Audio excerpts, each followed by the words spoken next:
pendidikan politeknik, dan juga apa yang dinamakan ITEs. ITEs itu sedikit di bawah politeknik, yang mana ada high school dropout. Ya, dia masuk sekolah ini dalam 1,5 tahun, 2 tahun itu mereka keluar bisa jadi hairstylist di salon, bisa jadi tukang cat, bisa masang skrup, bisa jadi plumber dan segalanya. We need plumbing capabilities. Nah ini sayangnya belum ada pemikiran-pemikiran yang tajam ya, di pemerintah untuk gimana kita bisa melakukan penyikapan ya, untuk meningkatkan. Tapi the good news is there is a lot of money already. Ya. Budgetnya aja sekarang udah 120 sampai 125 miliar dolar budget fiskal, yang mana 20%-an itu akan dialokasikan untuk pendidikan. Dan persentasi pengeluaran untuk pendidikan itu cukup statis ya. Jadi di 20%. It's cast in stone. Jadi selama budgetnya ini akan membesar, ini uang yang akan ditaruh di atas meja untuk kepentingan pendidikan akan terus membesar. Nah, gimana kita bisa melakukan pemikiran-pemikiran aja untuk pengalokasiannya. Tapi if I smell your question correctly, mungkin belum ada pemikiran-pemikiran yang tajam sekali ya untuk gimana kita bisa mendorong penduduk kita ini menjadi masyarakat yang lebih pintar. Ya. Tapi saya rasa kalau kita berpikir 5-10 tahun ke depan, nggak ada alasan kita nggak bisa. Yes. Will the government consider a foreign investment on education instead of industrialization? Yeah, we actually liberalized it last year through the presidential decree that was signed on the 25th of May. It actually allows for foreign investors to invest in schools. Tapi there is a catch. Ini ada peraturan BHP, Badan Hukum Pendidikan, yang mana kalau ada investasi di Badan Hukum Pendidikan itu tidak bisa dilakukan repatriasi dividen. So it essentially becomes a non-profit proposition. Ya. Nah, jadinya ini mengharuskan kepentingan kita jadi sosial, ya, bukan korporat atau for profit. Tapi ada caranya untuk men-circumvent atau untuk mensiasati keterbatasan tersebut, yaitu kita bisa mengkonsultasikan sekolah atau eksistensi sekolah ini ke lembaga konsultan atau lembaga konsultasi, yang mana itu bisa menjadi lembaga for profit. Nah, ini bisa diisi oleh guru-guru atau pelatih-pelatih yang bisa melakukan konsultasi untuk sekolah yang essentially non-profit. Nah, itu sudah in practice dilakukan oleh it's been done by quite a number of players in town. So there is no restrictions in terms of ownership by foreign investors in school propositions in Indonesia.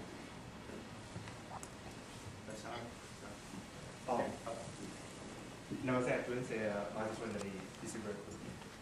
Saya punya 2 pertanyaan. Yang pertama adalah I'm curious to know kalau misalkan ada target dari BKPM sendiri yang kayak mentargetkan investasi di industri-industri yang more value added or yang lebih ke soft infrastructure seperti healthcare, education, yang essentially lebih menggaranti trickle-down effect to the society as a whole. Kemudian pertanyaan kedua adalah what is next with BKPM? Kayak kemarin, I think you guys did a very good job with, I guess, like leading the bureaucracy. Kayak competitive rank kita naik cukup banyak. Like what is next with BKPM yang bisa? That's a damn good question. What's next is a list of a lot of things. Tapi kalau saya bilang kita tuh kurang kapasitas industrial. Satu, kalau lihat konsumsi baja kita on a per capita and per year basis itu 30 kilo. Ya. Konsumsi baja Korea Selatan, konsumsi baja per capita per year itu 1.200 kilogram. Yeah. That it tells you exactly how much more industrialized South Korea is, yeah, compared to us. Nah, itu ada studi yang menyatakan bahwa untuk any country atau bangsa, untuk menjadi bangsa yang modern, itu harus at least konsumsi 500 kg baja per capita per year.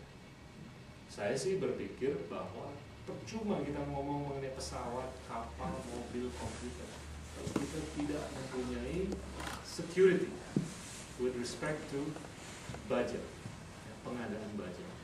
Karena kalau kita lihat South Korea, itu dulu Park Chung-hee, dia sangat memprakarsai ya, kepentingan Korea untuk bisa mengadakan budget.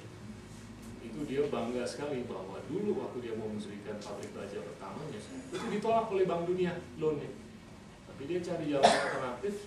Sampai sekarang kalau kalian ke Posko, itu ada poster segede gunung, poster fotokopi surat dari World Bank yang menolak ya, permintaan mereka untuk loan. Dengan bangganya mereka bisa begini ke dunia barat. Tapi sekarang Posko sudah bisa memproduksi lebih dari 40 juta ton. 30 tahun yang lalu Krakatau Steel dan Posko itu produksinya 2 juta ton.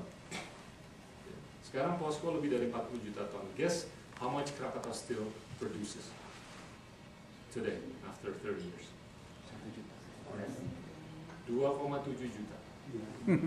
Jadi mereka cuma bisa meningkat 700.000. Sedangkan Posko 38 juta.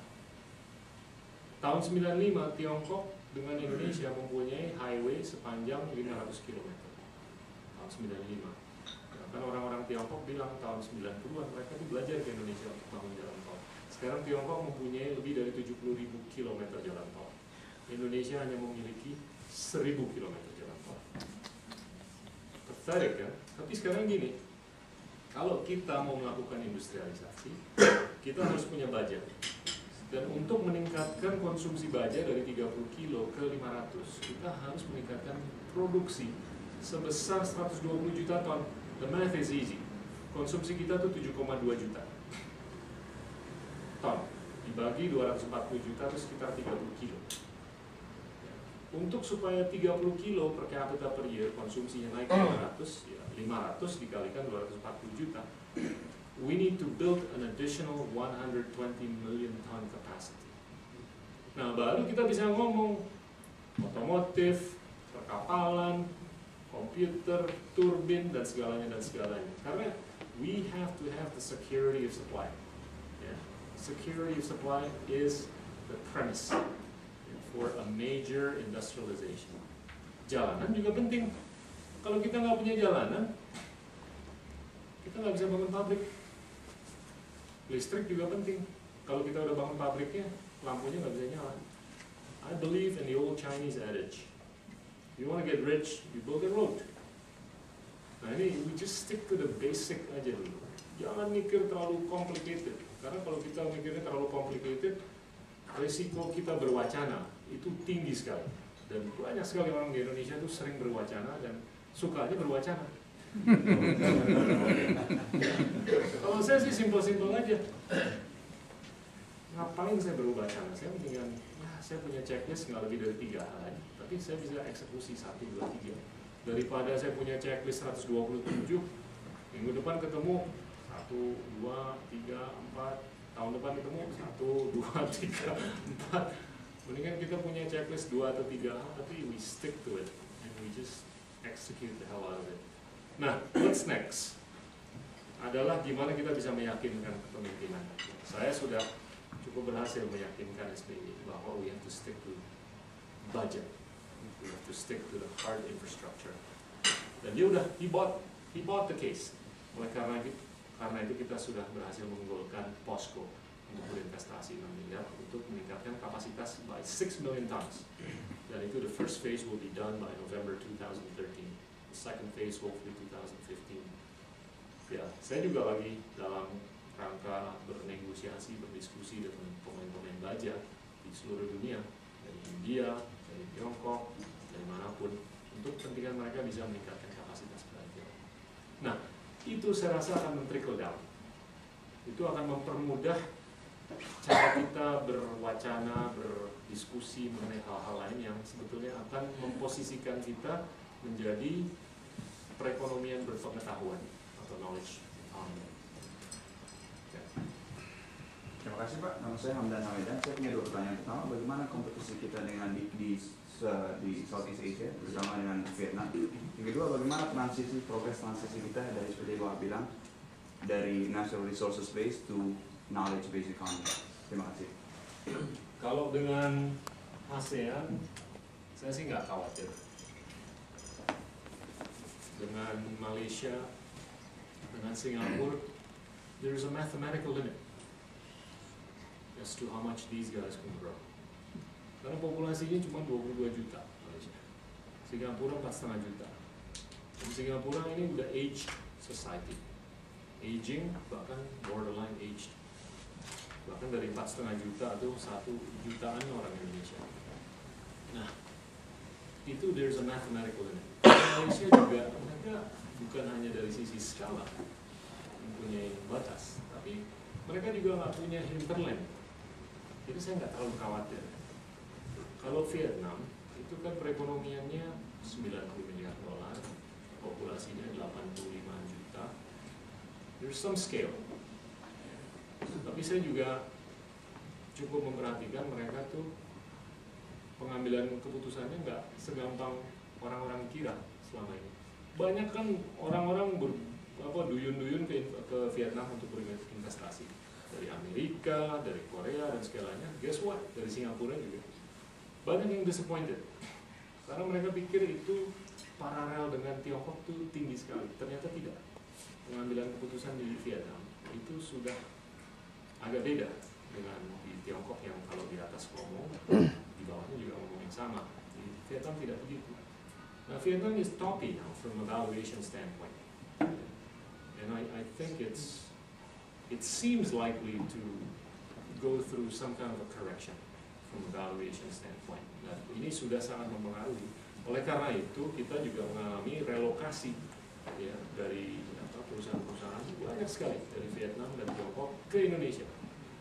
This year, we're likely to surpass Vietnam as the number 2 biggest exporter of shoes in the world. Ya, tahun lalu itu kita salesnya sekitar 2,2 miliar dolar. Kita nomor 3 untuk sepatu. Ini sepatu kayak Nike, Adidas, Mizuno dan sebagainya. Tahun ini kita akan melampaui Vietnam. Nah, ini karena orang sudah menilai bahwa Vietnam ini tidak se-atraktif yang mereka kira sebelumnya. Dan Indonesia mempunyai proposition yang saya rasa jauh lebih bagus. Untuk pertanyaan kedua apa sih? Bagaimana proses transisi dari ke knowledge economy? Yang seperti tadi saya ungkapkan. Jadi kita mulai, jadi kalau kita pilah investment roadmap-nya, ini tadi siang saya cerita. Yang pertama ini adalah the quick wins or the low hanging fruits lah. Ini orang-orang yang mau nambang batu bara dan segalanya. Oke lah, kita tarik dananya di Indonesia, tapi kita arahin untuk mereka masuk ke fase kedua, yaitu untuk membangun infrastruktur. Infrastruktur itu kan ada yang lunak dan ada yang non lunak. Kalau yang lunak itu bangun rumah sakit, bangun sekolah dan segalanya dan segalanya. Kalau yang non lunak, bangun jalanan, pelabuhan udara dan pembangkit listrik. The target is very simple. Build 20,000 kilometers of roads, 15,000 megawatts of power generation in the next 5 years. Masuk ke babak ketiga, yaitu industrialisasi dengan skala yang besar. Skala besar ini hanya bisa dilakukan dengan hal-hal yang basic, yaitu penyikapan yang strategis sekali mengenai pajak, penyikapan fiskal. Jadi gimana kita bisa mengambil sikap fiskal untuk hal-hal yang sangat menambah nilai. Kalau ada investor mau berinvestasi di atas $500 miliar dan ini akan membuatkan 5.000 lapangan kerja dan ini dilakukan di Indonesia Timur yang mana mereka sangat membutuhkan investasi, itu hal-hal yang mana saya bilang ke Presiden, we have to give them tax holidays. Karena who the hell wants to invest in certain parts of Indonesia, apalagi yang di timur, di Mamuju. Ada yang tahu nggak Mamuju di mana? Papua. Sulawesi Barat. Itu kabupaten dari Sulawesi.